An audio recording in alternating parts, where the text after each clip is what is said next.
como é que você definiria o jeito Bruno Perini de investir? Imagino que isso deve ter mudado ao longo da tua trajetória, né? Mas se você pudesse, assim como o Peter Lynch fez os livros, né? O jeito Peter Lynch de investir, a gente tem o jeito Warren Buffett de investir. Como que você definiria hoje o seu jeito de investir? Eu diria que eu sou um onívoro do mercado, porque tem pessoas que são mais radicais quanto àquilo que querem comprar, né? Tem um cara que só quer ação, porque fala, pô, o fundo imobiliário tem taxa, e tem um fundo de fundo que é taxa sobre taxa, não gosta daquilo, o cara é obrigado a distribuir todo o resultado praticamente no semestre, não cresce. Aí o outro tem uma outra convicção, só gosta de fundo imobiliário, porque quer o fluxo de caixa constante. Eu compro de tudo, dependendo do preço. Então não tem nada que eu vou virar assim e falar, isso aqui não dá para entrar na minha carteira. Dependendo do preço, das condições de mercado, eu vou colocar. E esse é um ponto até, que foi quando me perguntaram isso outras vezes, eu tive um insight com uma frase do Warren Buffett. Que o Warren Buffett ele fala que as taxas de juros estão para os ativos de risco, assim como a gravidade está para a matéria. E essa frase eu tinha ouvido lá atrás, só que uma vez eu fui ver um documentário no Netflix que falava sobre como seria a vida em outros planetas. Ele dava o exemplo de um planeta que tinha uma gravidade muito forte. E nesse planeta a atmosfera ficava muito densa, eles puxavam, né, a atmosfera para mais próximo da Terra, era quase que líquida, e como a gravidade era muito forte, aquele planeta puxava corpos celestes também. Eu comecei a pensar naquela frase do Buffett, tendo em vista aquilo que eu vi no documentário. Se você tem uma gravidade mais forte aqui, você puxa a atmosfera, os ativos de risco também, você puxa o preço para baixo, e aí tem esse meteoro vindo. E eu falei, no mercado acontece a mesma coisa. Quando as taxas estão muito altas, geralmente tem recessão. Geralmente, né? Nos Estados Unidos agora, por exemplo, não teve. Tem crise, então o meteoro chega. E quando um meteoro cai, a gente já viu isso na Terra, pelo que a gente estuda, aquilo dizimou os dinossauros. E acabou com todos os animais que eram muito especializados. Se tinha um animal que só comia um tipo de planta, e aquela planta morreu, ele morreu. Se tinha um animal que só comia um tipo de animal, se a comida dele morreu, ele morreu. Quem sobrou? Foram os onívoros altamente adaptativos. Foram os ratos, por exemplo. Eles acabaram herdando a terra. Então, no mercado, eu sou um rato. O que tiver de alimento que está dando sopa, eu vou pegar. Legal, gostei, né? A gente defende muito, né, essa questão da diversificação, né? Mas eu imagino que tenha, vamos dizer assim, um ideal de carteira que você persegue, vamos dizer assim, né? Um percentual em ativos. Gosto até como o Thiago... quando criou a Arca, né, criou todos esses conceitos, né, na Arca você tem lá o conceito liquidez, você tem o conceito ativos, né, de renda variável, você tem ativos geradores de renda, ativos internacionais. Se você pudesse construir um pouco dessa tua pizza, né, de quais são seus ativos ideais, como é que você imagina que seria? Eu lembro quando o Thiago ele me mostrou pela primeira vez essa ideia que ele teve da Arca. E ele mostrou naquele quadro bonitinho que é 25, 25, 25, 25, né? O primeiro A é de ações e negócios, o outro de real estate, fundos imobiliários, imóveis em si. O terceiro seria de caixa, mas ele falou que não era bem caixa, era mais renda fixa. E o último de ativos internacionais. E eu falei pra ele, cara, legal, só que eu, por exemplo, acho que é muito arriscado investir assim, porque se for 25 em cada quadrante, o cara tá 75% em renda variável. Uhum. Pro cara que é empreendedor, por exemplo, eu não acho que é interessante. Ele falou, não, cada quadrante pode variar entre 10% e 40%. Eu apertei a mão dele e falei, parabéns, você criou a maneira como eu invisto, então. Uhum. Porque a minha alocação vai variar de acordo com a minha vida. Então, de maneira geral, eu tenho algumas diretrizes para alocar o meu patrimônio. E acho que quem está em casa assistindo deveria pensar dessa maneira também. Elas foram mudando ao longo do tempo, porque a minha carreira também mudou. Quando eu era militar, e eu fiquei 11 anos no exército, eu tinha muita segurança. Porque desde que eu não fizesse nenhuma grande besteira, eu continuaria empregado. Uhum. E ganhando a mesma coisa. Então, podia ser o melhor oficial do meu quartel, ou poderia ser o pior, eu ganharia exatamente a mesma coisa.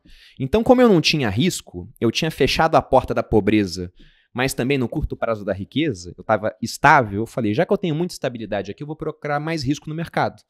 Hoje em dia eu entendo que é o contrário.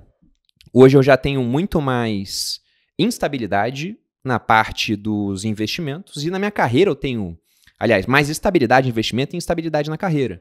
Porque, vocês sabem disso aqui também, a gente trabalha com um mercado que ele é sazonal. Se pega 2, 3 anos de bolsa fraca, fundo imobiliário fraco, as pessoas não querem aprender a investir. Elas querem ficar na renda fixa, sobretudo quando ela paga 1% ao mês, quase sem risco, com liquidez.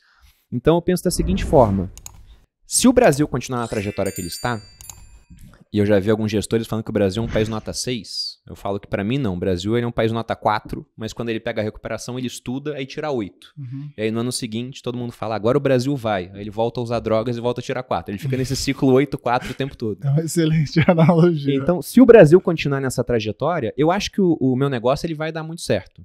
Agora, se o Brasil ele piorar muito, aí isso afeta o meu negócio. Por conta disso, como meu negócio ele tá casado com o Brasil, eu não tenho como ele tirar ele daqui, pelo menos não é simples fazer isso. Então, a diretriz inicial que eu tenho é que 50% do que eu tenho investido no mercado, isso eu não conto, por exemplo, imóveis que eu possa ter, mas no mercado, eu quero que esteja fora do Brasil, investido no exterior, ou o Brasil fora desse dinheiro, que seria cripto.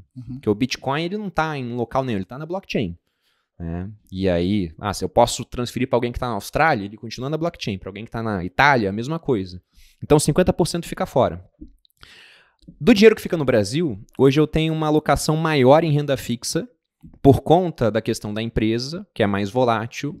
E aí tem uma posição menor em ações e fundos imobiliários, que eu até aumentei recentemente, porque eu achei que estava atrativo, mas porque a minha posição lá fora, ela está muito concentrada em Bitcoin.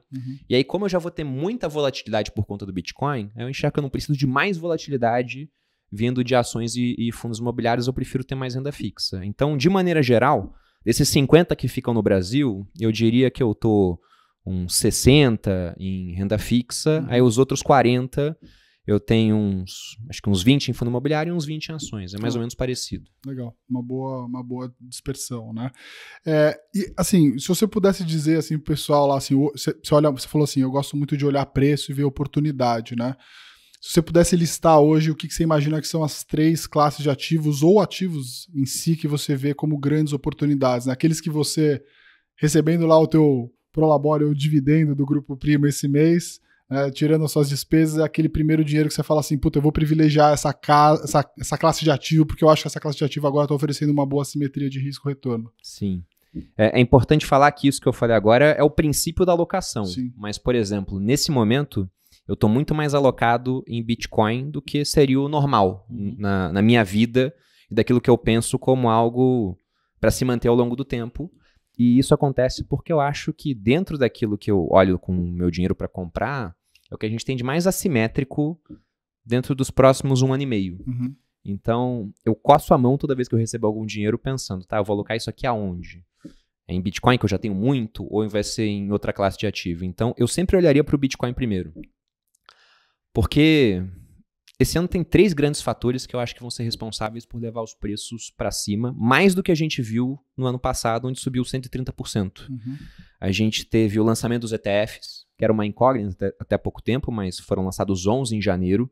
Só o da BlackRock, e se eu não me engano da Vanguard, já tem 30 bilhões em Bitcoin já, então, de dólares, né? Então os caras estão crescendo muito rapidamente, se eu não me engano é dólar. Eu vi que acho que só esse mês eles compraram 3 bi de dólar. Acho que só esse mês. Deixa eu ver aqui. Ó. Eu até mandei pro meu equipe pra gente dar uma olhada nisso, pra não falar besteira se é dólar ou real. Que a reportagem que eu vi era nacional. Reais. 23 bi de reais. E esses ETFs eles vão dar entrada para muitos institucionais. Porque, por exemplo, lá na nossa gestora, na Grão, a gente tem até 2% do fundo Arca Multimercado, que é a previdência que a gente tem, que podem ser aplicados em ETF de Bitcoin. E a gente só faz isso porque é via ETF. Porque se não fosse, aí o gestor e a equipe vão ter que comprar Bitcoin e aí fazer o quê? Uma custódia própria, porque se deixa na corretora ela pode quebrar e o dinheiro está em risco. E aí faz o quê? Uma carteira multisign e é uma expertise que o pessoal não tem. Então, se não tivesse ETF, não estava alocado. Como tem, está alocado. E na hora que lança os ETFs lá fora, é lógico que vai ter um monte de gente olhando para esse negócio. E o cara pode até não acreditar no que é o Bitcoin em si, mas ele vê uma certa simetria. Ele fala, pô, é um ano onde lançar ETF, tá tendo demanda por isso, vai ter queda de juros. Muita gente trata o Bitcoin como se fosse um S&P anabolizado, né? Ou um Nasdaq anabolizado, que tem um beta mais alto. E aí o cara vai comprar. Então, esse é um dos motivos pelos quais eu tô realmente bem otimista. É algo que não existia nos outros ciclos do Bitcoin. Aí eu não sei como é que vai ser o resultado nesse, né? No último ciclo, multiplicou por 7. Então, nesse eu imagino que seja alguma coisa menor, porque ele foi caindo de multiplicação a cada ciclo, porque o efeito do halving em si é menor. E o outro ponto é justamente o halving, que para quem está assistindo e não sabe o que é é uma queda pela metade na recompensa dos mineradores. Acho que a melhor analogia é pensar em empresas que mineram ouro. Imagine que do dia para a noite os sindicatos mineradores de ouro mundial se reúnem e falam, pessoal, de hoje em diante só vamos minerar metade do que a gente minerava antes. Então o cara ele faz a oferta futura cair pela metade, enquanto a demanda permanece a mesma. Aquilo tende a levar o preço para cima, um novo ponto de equilíbrio. Com Bitcoin é pior, porque a demanda não permanece a mesma. A demanda costuma aumentar, porque o halving, além de ter esse efeito de diminuir a oferta, ele também é o maior evento de publicidade do Bitcoin em 4 anos, porque todo mundo fala do assunto. Na hora que chegar o halving, e deve faltar mais ou menos uns 100 dias para o halving agora, vai ser ali por abril, final de abril, a gente vai ver a Globo falando disso. O Fantástico vai falar disso provavelmente. Os influenciadores todos falarão desse assunto. Serão feitos podcasts sobre esse assunto. E aí nessa hora que o tio do terreno vai olhar e vai falar, caramba, esse negócio de Bitcoin subiu pra caramba, será que não dá pra colocar um dinheirinho nisso? Aí um monte de curioso vai comprar. Sim. E aí o preço tende a subir. Tem o halving, também tem os ETFs. E o terceiro fator qual que seria? Halving, ETFs e a queda de juros. É queda de juros. Que leva ativos de risco provavelmente a um novo patamar. Mas essa parte do ETF ela é muito interessante porque lá fora tem um monte de ETFs de Bitcoin, desses 11, que estão cobrando taxa zero. Então o cara está renunciando à taxa para chamar o investidor para investir no ETF. E depois as taxas vão ser 0,2, que para ETF americano é até caro, né? Você pega lá os outros que acompanham a S&P, é 0,0 alguma coisa. 0,8, 0,4. Mas isso é muito interessante, tanto que eu comprei um pouco de ETF de Bitcoin lá fora, porque na parte tributária, isso fica interessante para quem investe aqui no Brasil. Porque no Brasil, se você vende Bitcoin aqui dentro, você tem até 35 mil reais de isenção e depois é 15% de imposto se você vender até 5 milhões. Se passar disso, aí você tem uma faixa de imposto progressiva. E lá para fora, não tem isenção para Bitcoin, é só 15%. Só que se é um ETF de Bitcoin que você está negociando em bolsa americana, agora a gente tem aquela nova regra que foi alterada, né, quando mudaram a tributação para offshores e para também fundos exclusivos, que fala que vai ter um imposto anual, mas você pode compensar prejuízo. Então o cara que tem algum prejuízo lá fora, ele pode não pagar imposto sobre a posição de Bitcoin dele, que pode subir 100% no ano, por conta desse prejuízo. Então até para o cara que gosta de Bitcoin, e quer ter realmente a moeda, fazer autocustódia, em termos tributários pode valer mais a pena ele ter o ETF lá fora. Interessante, não tinha parado para pensar nisso. Uma pergunta que, nessa sequência de entender um pouco da tua cabeça, da forma como você gere, né, assim, o que te ajuda, o que você lê, assim, na hora de escolher o ativo, né? Porque, enfim, você falou, eu gosto a minha carteira tem 60% em renda fixa, mas dentro dessa renda fixa eu vou ter um pouco de pós-fixado, um pouco de pré-fixado, indexado à inflação. Como que você vai no detalhe ali de conseguir escolher, né, qual é exatamente aquele ativo que você vai colocar? Até mesmo no mundo das criptos, depois eu queria te perguntar, se você só investe no Bitcoin, também tem outras moedas. Bom, partindo primeiro aí da renda fixa, tem uma parte da carteira que ela é meio que estrutural. Você vai ter sempre alguma coisa alocada em pós-fixados, em indexados à inflação. Tem até aquela brincadeira, né? Que fala que lá fora o Warren Buffett fala never bet against America, que é never bet against IMAB. Que é difícil pra caramba ganhar do IMAB, que é aquela cesta de títulos, é um índice que tem uma cesta de títulos indexados à inflação. E eu tenho uma preferência pelo IMAB 5, porque se a gente olha, fosse pensar como um fundo de investimento, o Sharpe dele é melhor, ele tem mais retorno para menos volatilidade. Então, na minha opinião, um ativo que deveria estar na carteira de todo investidor é algum dos ETFs que replicam o IMAB5. Porque você consegue comprar um monte de título público, a maior parte deles não está disponível para o investidor de varejo, porque não está no Tesouro Direto. O que você tem lá de menor prazo é o IPCA 2029, que seria o último que entraria no IMAB5, né? Se a gente fosse considerar prazo. Então, acho um baita de um ativo. E aí tem uma parte que muda de acordo com a minha interpretação do ciclo de juros. Então, se eu acho que a gente vai ter uma queda de juros, o IPCA 2035, IPCA mais 2035 está batendo IPCA mais 6. Que até é engraçado, você vê o gráfico da taxa, quando bate IPCA mais 6, geralmente ele volta, né? É meio que um ponto de resistência para a subida. Aí eu posso pegar um pouco mais disso, se eu acho que a taxa vai cair no futuro, porque se a gente olha, condições estruturais do Brasil estão melhorando. Só que essas posições costumam ser pequenas, porque é muito difícil interpretar o que vai acontecer no futuro. É muito mais fácil quando já passou. A gente olha e fala, era para ter comprado mais, era para ter comprado menos. Antes é complicadíssimo, porque por mais que a gente veja saldo de balanço comercial batendo aí recorde, a gente tem uma situação fiscal que é complicada. Mas Em renda fixa, eu tenho uma regra de bolso também, que eu acho que para o investidor que não tem muito tempo para acompanhar o mercado, ela é muito boa. Se eu for fazer dívida aqui no Brasil, eu faço dívida pré-fixada. E se eu for investir, eu vou investir em pós-fixados. Porque se a gente tiver um surto inflacionário, o cara da dívida pré-fixada ele se deu bem, a dívida ficou mais barata.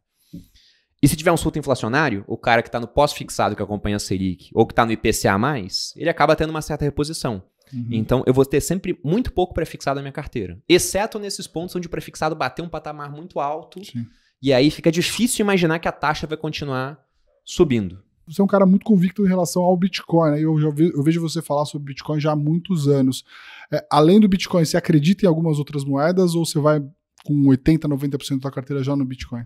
Eu posso só pegar um gancho nessa parte do pré-fixado antes de chegar em cripto? Porque uma coisa que o pessoal não para raciocinar é em como o Brasil ele perde por causa da herança inflacionária que a gente tem. Porque se você pega nos Estados Unidos, os títulos públicos, a grande maioria são todos pré-fixados. Sim. O cara tem pré-fixado lá com prazo de 30 anos. Eles venderam um monte de pré-fixado durante um tempão, com prazo longo, por taxas de 1%, 2%. E aí quando a inflação americana foi a quase 10%, aquela dívida estava paga.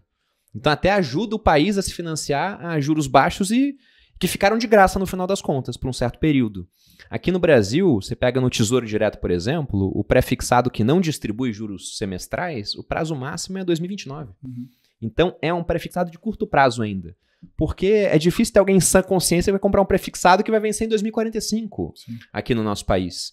Então, eles acabam tendo dificuldades até para rolar a dívida, porque a parte da Selic é muito ingrata com o governo.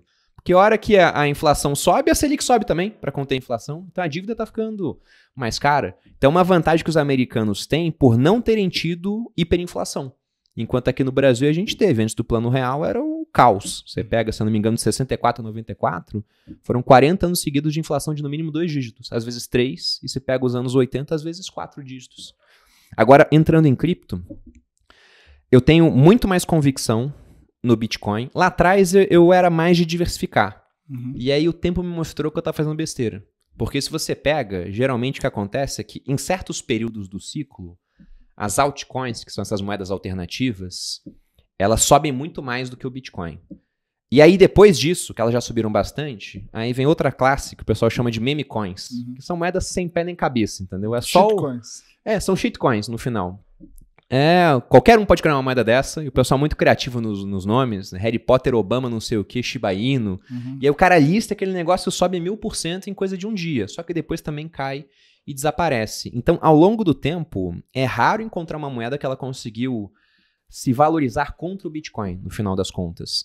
E aí, por conta disso, em cripto, eu vou ter 95%, ou até mais do que isso, em Bitcoin. Aí eu vou ter uma parte residual em Ether, que é a moeda da rede Ethereum. E eu posso ter 1% dividido em um monte de projetos, talvez até sem pé nem cabeça, muito mais por conta de assimetria. Porque se cair, não passa do chão, só chega a zero, e se subir, pode subir 1000%, e em cripto isso acontece. A gente costuma comentar nesse mundo que um ano depois do halving, porque vem o halving e o Bitcoin costuma subir muito. Aí depois as altcoins alcançam o Bitcoin, até passam porventura. Porque o raciocínio da pessoa liga, principalmente, é o seguinte. Pô, o Bitcoin hoje está uns 200 mil. Daqui a pouco ele chega a 500, vamos colocar assim. Pô, já subiu muito. Então deixa eu comprar as outras que são mais baratinhas, né? As outras sobem muito. Aí o cara vai procurando o que não subiu. Aí uma hora cai nessas moedas degeneradas, que não tem nenhum tipo de fundamento por trás. Só que o cara pode ganhar dinheiro. Então, esses anos fortes de cripto, eles são muito ingratos para quem não investe em cripto, para o cara que é um investidor de ações que só compra aquilo que ele acha que está descontado. Esse cara estuda pra caramba, ele fica vendo o resultado de empresa, ele vai ganhar 20% do ano. E o vizinho idiota dele comprou moeda do cara de cachorro e fica milionário. Porque botou 10 mil numa meme coin. Mas para colocar dinheiro grande é muito difícil você sair de Bitcoin e Ether. É bem complicado. As outras todas, para mim, são projetos altamente especulativos. Não tem nada mais perigoso, né, do que uma pessoa ganhar dinheiro num bull market, né? Porque aí ela vai achar que é gênio, ela provavelmente começa com pouco dinheiro, depois ela vai aumentar as posições, e aí isso provavelmente vai acabar muito mal. Bom, a gente já viu isso acontecer milhares de vezes, né? Veremos outras tantas, né?